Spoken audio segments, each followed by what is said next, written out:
Good morning students. How are you all? Hope you will be fit and fine. So students, अब हमारा topic चल रहा है adjective. Okay, कुछ adjectives का मैंने आप लोगों को स्नैप भेजा था जिससे वो आप लोगों ने पढ़ लिया होगा। अब हम करेंगे 17th नंबर यानी अनदर, अदर, एनी अदर। इनमें क्या डिफरेंस होता है स्टूडेंट्स? इनका मीनिंग एक जैसा ही होता है। अनदर दूसरा, अदर भी दूसरा, एनी अदर भी दूसरा होता है। क्या डिफरेंस होता है देखना। अनदर का प्रयोग सिंगुलर नाउन के साथ, ठीक है, और अदर का प्रयोग प्लूरल नाउन के साथ किया जाता है। एनी अदर का प्रयोग सामान्यतः नेगेटिव वाक्यों में सिंगुलर एवं प्लूरल दोनों तरह के नाउन्स के साथ हो सकता है। ठीक है, क्या समझ आया? अनदर का प्रयोग सिंगुलर नाउन के साथ, यानी जैसे he has purchased another book. Book हमारी सिंगुलर नाउन है तो इसलिए अनदर लगा है। अदर का प्रयोग प्लूरल के साथ, जैसे she has visited other places, तो प्लेसेज प्लूरल हो गया इसलिए अदर आया है। Any other, I haven't seen any other place, मैंने कोई दूसरा प्लेस नहीं देखा है। नेगेटिव में आता है, ठीक है, नेगेटिव वाक्य में सिंगुलर और प्लूरल दोनों के साथ आ जाता है। दे haven't visited any other places. Okay, got it. Next, first, foremost.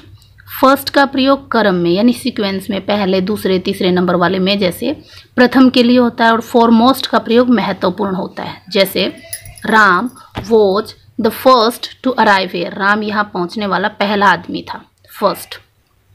Indira Gandhi was the foremost politician of her time, यानी सबसे महत्वपूर्ण पॉलिटिशियन थी अपने टाइम की। फॉरमोस्ट महत्वपूर्ण होता है। वर्बल और ओरल में क्या डिफरेंस होता है स्टूडेंट्स? वर्बल का और ओरल को समान अर्थ में आजकल प्रयुक्त किया जाने लगा है। ओरल का अर्थ होता है जबानी, यानी मुंह से बोलकर बताना कोई भी चीज़, और जबकि वर्बल का अर्थ होता है शाब्दिक। A verbal picture and oral message.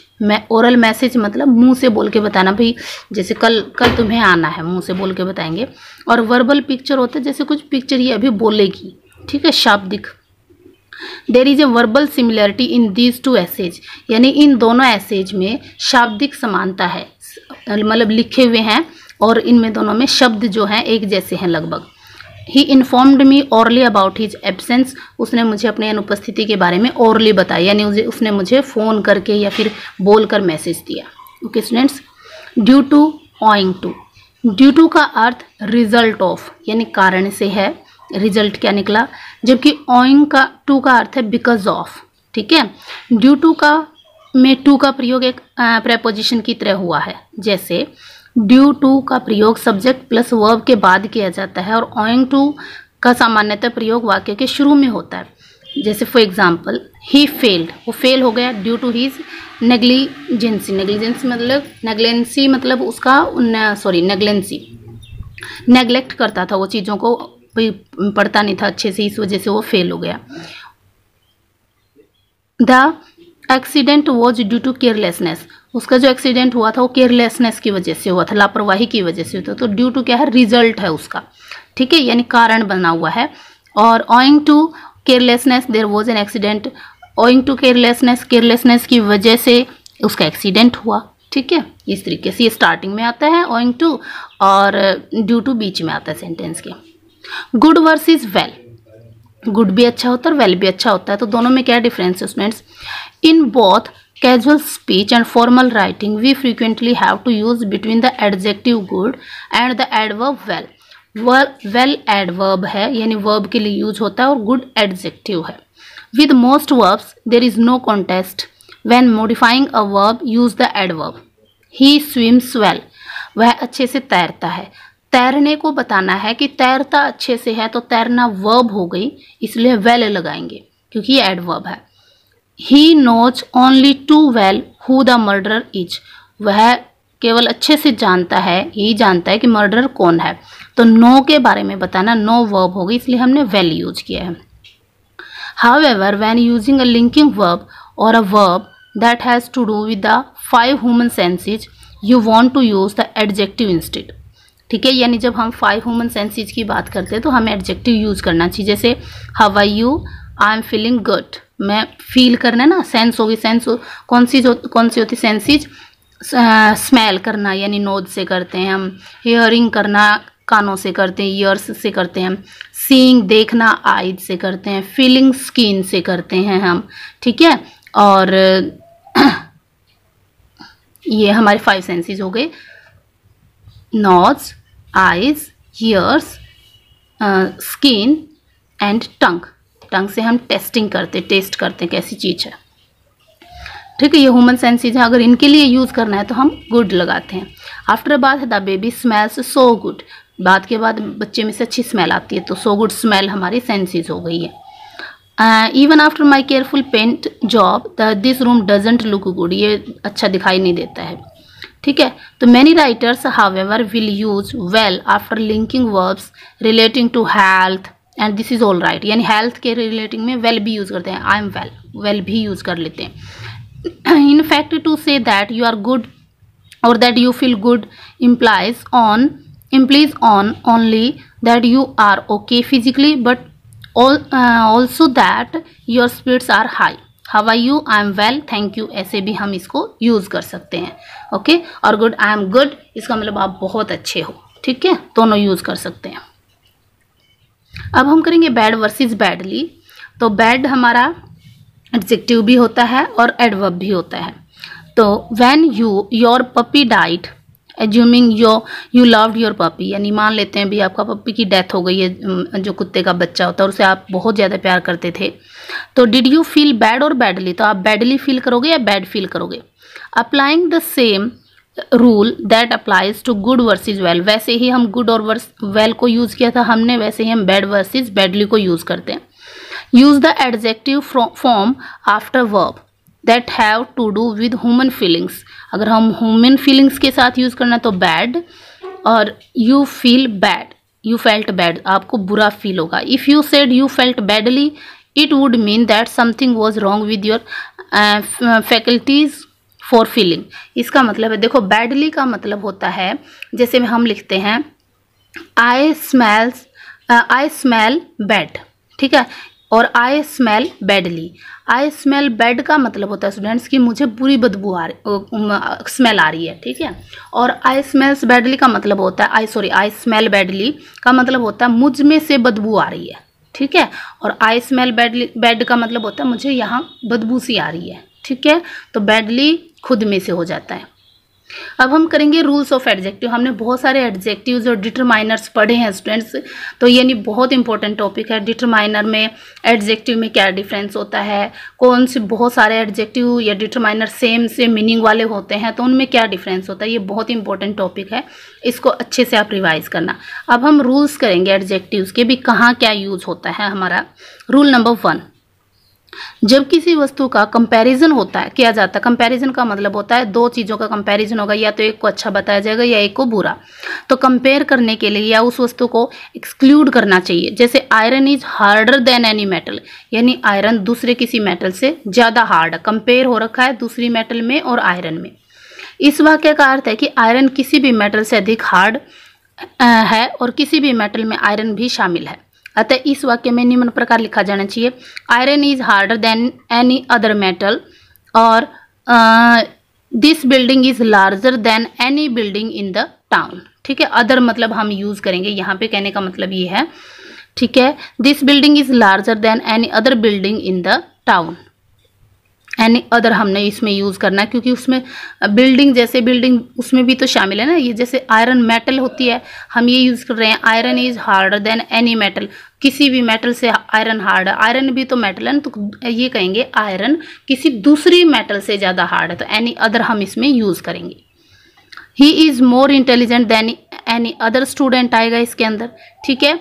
तो अब हम करेंगे रूल नंबर 2, एक वाक्य में दो कंपैरेटिव एडजेक्टिव का एक साथ प्रयोग करना गलत है। जैसे he is more visor then you, ये सेंटेंस गलत है, यह मोर नहीं आएगा, यानी सिर्फ वाइजर हो जाएगा। He is visor then you, वह तुमसे बुद्धिमान है।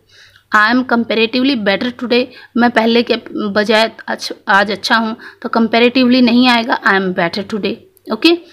आई एम कंपेरेटिवली वेल टुडे, तो okay. I didn't find more costlier gift, तो I didn't find more costly gift लिख दो, या फिर कॉस्टलियर गिफ्ट आ जाएगा।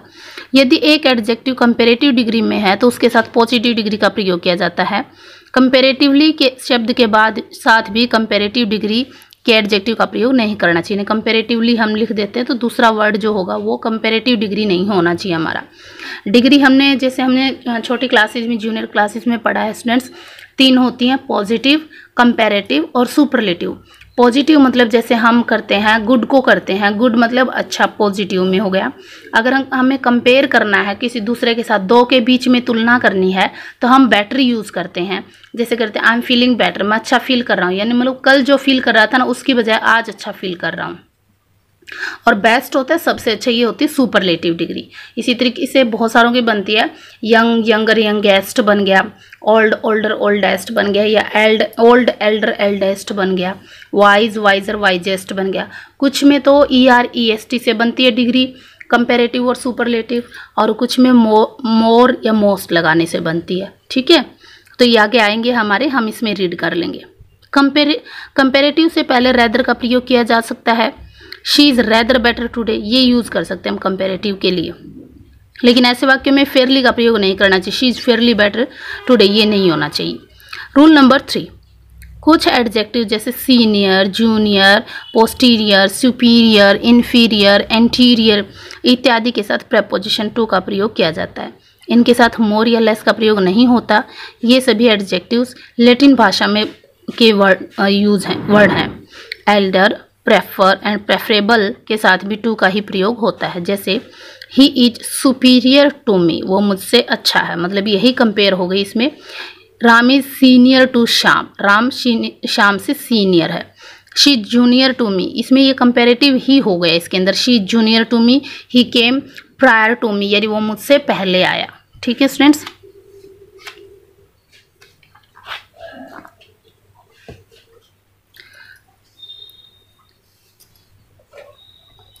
Major, minor, exterior, interior, outer, lower,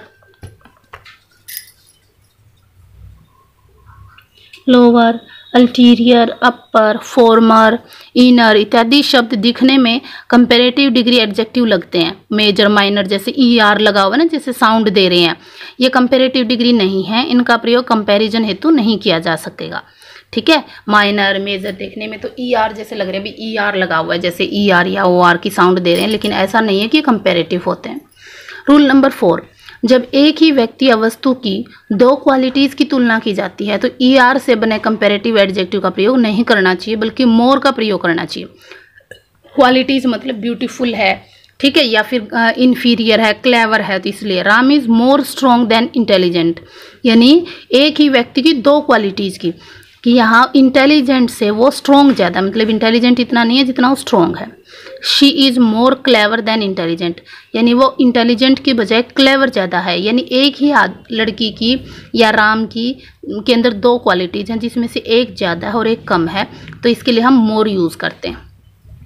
rule number 5, superlative adjective से पूर्व द का प्रयोग होता है, लेकिन सुपरलेटिव एडजेक्टिव से पूर्व कोई पोजेसिव प्रोनाउन का प्रयोग हुआ हो तो इससे पहले द का प्रयोग नहीं होता।